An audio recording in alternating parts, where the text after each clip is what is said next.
So as I'm sure you've already heard, reported by Insider Gaming, Modern Warfare 3, which is apparently going to be this year's Call of Duty game, is going to be featuring a zombies mode. However, it's not going to be traditional round-based, and instead, it's going to essentially be Outbreak 2.0. Whether it's actually called Outbreak 2.0, or whether it has a different name, it will essentially be the sequel to the first iteration of Outbreak that we saw in Black Ops Cold War Zombies, that I think was a very good first start for an open world zombies experience by Treyarch, and I think that the sequel will be a lot further developed and a lot more interesting, so I can't wait to see what Treyarch have cooking. And yes, according to Insider Gaming, it is going to be Treyarch who are working on this mode. Of course, I'm sure it will be overseen by Infinity Ward and Sledgehammer Games, who are also working on the game too, but Treyarch are going to be the predominant developers. And I made a video on this last week, and lots of other people have made videos on this as well, but the main focus of all of our videos has kind of been on how this is going to affect zombies as a whole, how it's going to affect Treyarch's next Zombies installment, which is going to be their main game set in 2024, and we've mainly been talking about it from a gameplay standpoint. But in this video, I want to talk about the storyline of Modern Warfare 3 Zombies and what information we have thus far, so we can begin to piece together of what the storyline may actually be about. So considering this game is Modern Warfare 3, it seems like this might be the very first Zombies experience that is actually going to be set in modern day, which is huge. When we saw Zombies in the past on Verdansk, I felt like the atmosphere and the vibes was awesome, especially on the Modern Warfare engine. So no doubt I believe it's going to be very, very beautiful. It also begs the question of what are going to be the main characters. Are we going to be playing as Taskforce 141 or just the operators? What is going to be the main premise for the storyline? Well, I think most likely the storyline is going to be tying into what happened at Verdansk, because of course it was overrun with zombies, and this was because sometime in 1984, the Verdansk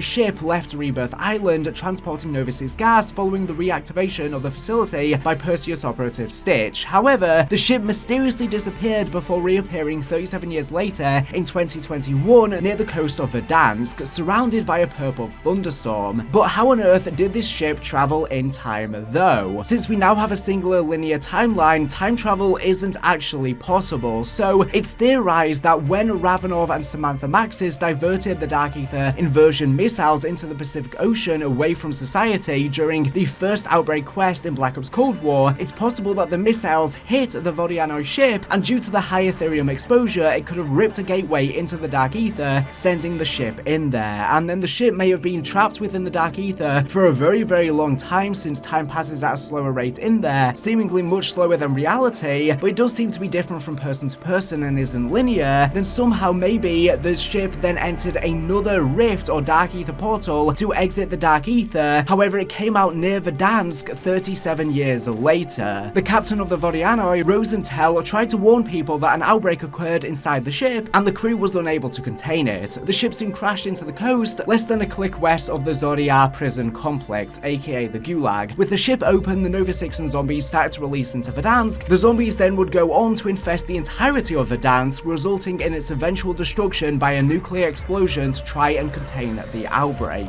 And as far as we are aware, it contained the zombies. We have seen no reference to what happened on Verdansk other than a brief mention in Rose's character bio, and I'm guessing the aftermath of this is going to be the premise of the storyline for Modern Warfare 3 Zombies, and that's what I want to talk about in a second, because we have a lot of juicy information to go into. But first, I have a really awesome message to share with you. This video has been kindly sponsored by Software Keep, which provides digital software products including Windows 10, Windows 11, Microsoft Offices, and antiviruses for much cheaper than the retail price. If you are in need of Office or other softwares, browse their site. The average customer saves 25% as Microsoft overcharges. What's more is that you receive a lifetime year-round protection on all purchases, as Microsoft only provides monthly or yearly subscriptions. Buy once, use forever, because you are worth it. They offer digital keys with top-notch 24/7 customer support with a 30-day money-back guarantee, whereas Microsoft has no refund policy. All your purchases are secure and safe with the lifetime product guarantee. They have over 100,000 customers which have rated their service 5 stars, so join them today by checking them out via the link in the description. And get an additional 20% discount if you use the code TGR20.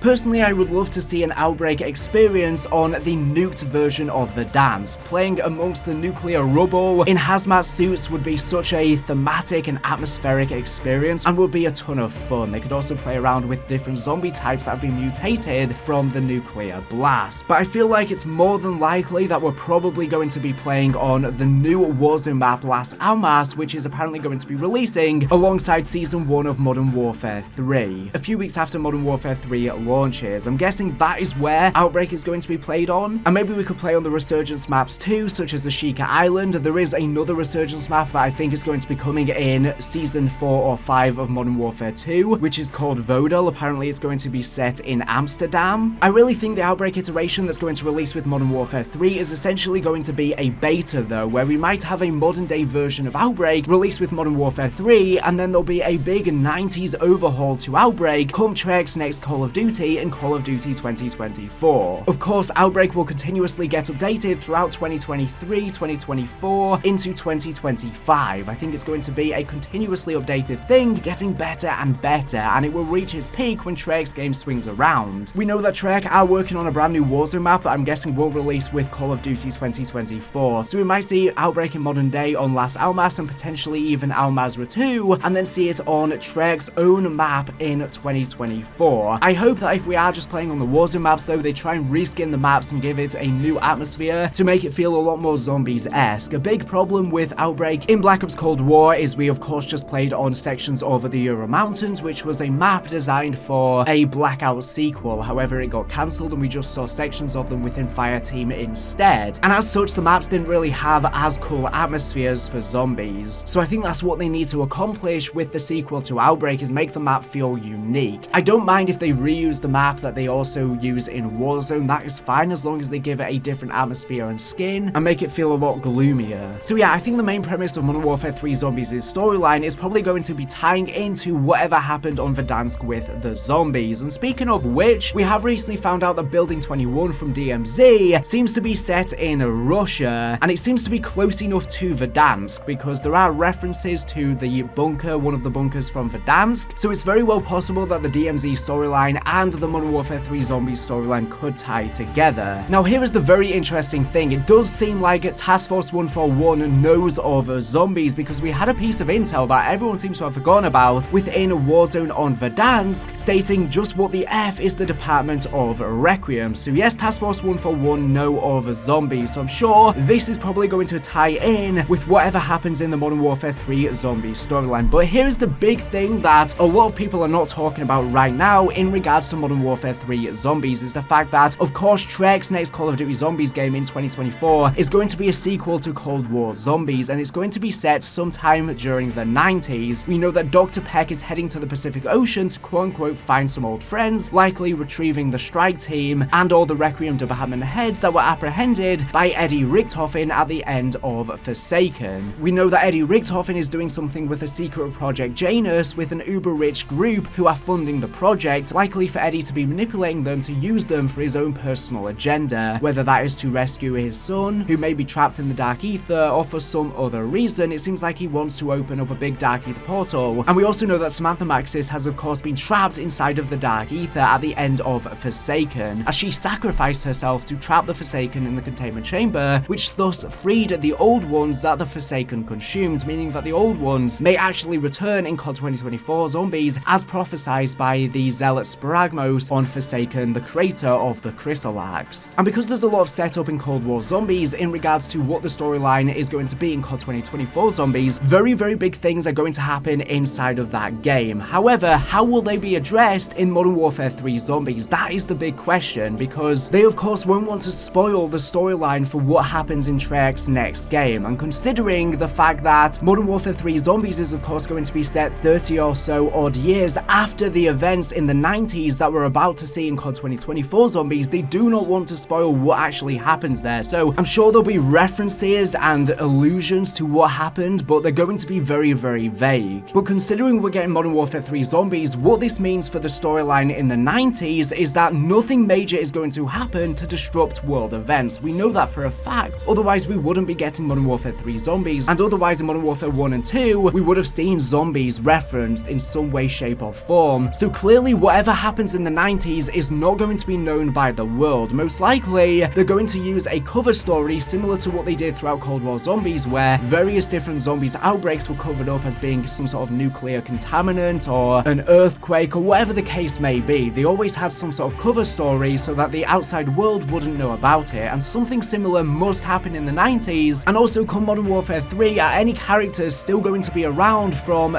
the COD 2024 Zombies storyline? What's going to happen with Samantha Maxis? What's going to happen with Eddie Richtofen? Are they just not going to be present at all in the Modern Warfare 3 Zombies storyline? What could potentially happen is by the end of COD 2024 Zombies, all of the main characters either die or end up in the dark ether, meaning that they're kind of irrelevant to the storyline of Modern Warfare 3 Zombies. Of course, like I said earlier, time passes at a different rate in the dark ether, and it doesn't even seem like characters age in the dark ether, or at least they don't age normally, and all of these implications will be very relevant into understanding the storyline for Modern Warfare 3 Zombies. But what this means is that I think Modern Warfare 3 Zombies is going to be a relatively self-contained story. Like I said, I think the explanation for how the zombies got there will just tie in with the stuff in Verdansk and the Verdansk ship. I think there'll be slight references to what happened in the 90s regarding COD 2024 Zombies storyline, but they're not going to, of course, give away the main plot threads and what happens. We'll still have to wonder what's going to happen to Samantha Maxis in the dark ether. We'll still have to wonder what Dr. Peck is doing heading to the Pacific. All of this still will remain secret, I assume, come the end of Modern Warfare 3 Zombies. Speaking of the storyline though, I wonder if the intel system is going to be returning for Modern Warfare 3 Zombies is Outbreak 2.0. I would assume so. I also wonder how they're going to be handling the storyline for the mode, because within the first iteration of Outbreak, we saw 2 different main quests added to the mode post-launch. Are they going to be doing something similar with Outbreak 2.0, where maybe we get 4 different quests added to the mode post-launch and that'll tell this story? Or will we get a main quest every single season even, especially if we're not getting round-based? There needs to be some way to supplement the story and keep people engaged with the mode. I also do wonder if we may see a DMZ variant of Outbreak, because a lot of people since DMZ have released have said, you know, I'm not really that interested in this. If it was zombies instead of normal AI soldiers, I would be interested in this. And I wouldn't be surprised if with Outbreak 2.0, we could see a normal version of Outbreak, which is just players versus zombies, but we also see a DMZ version of Outbreak, where it's players versus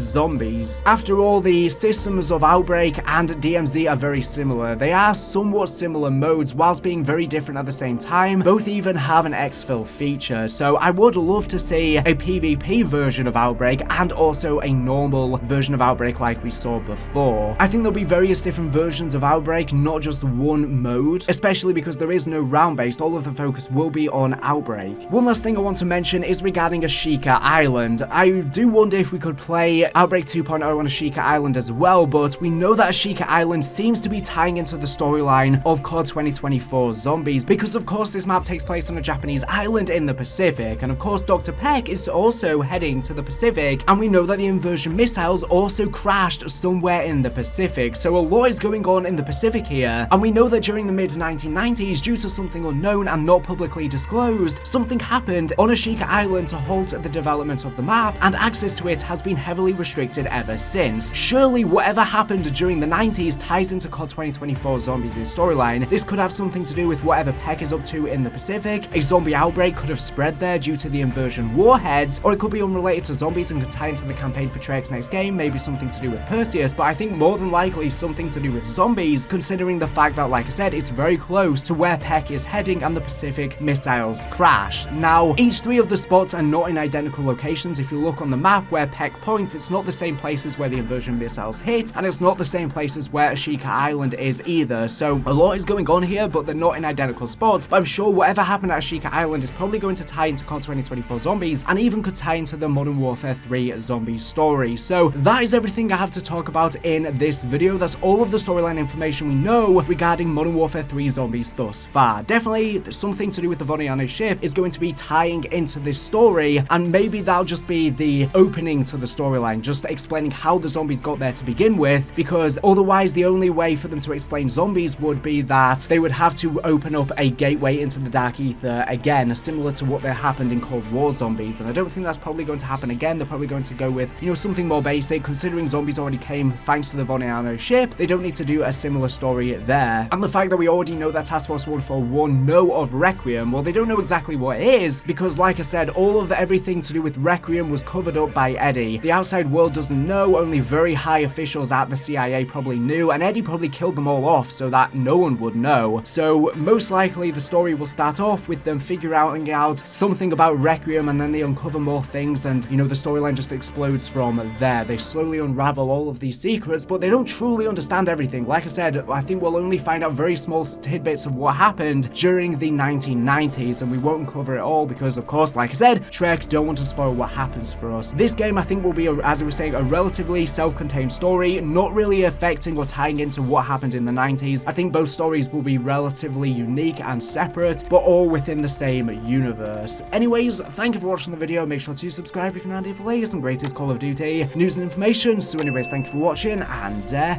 bye.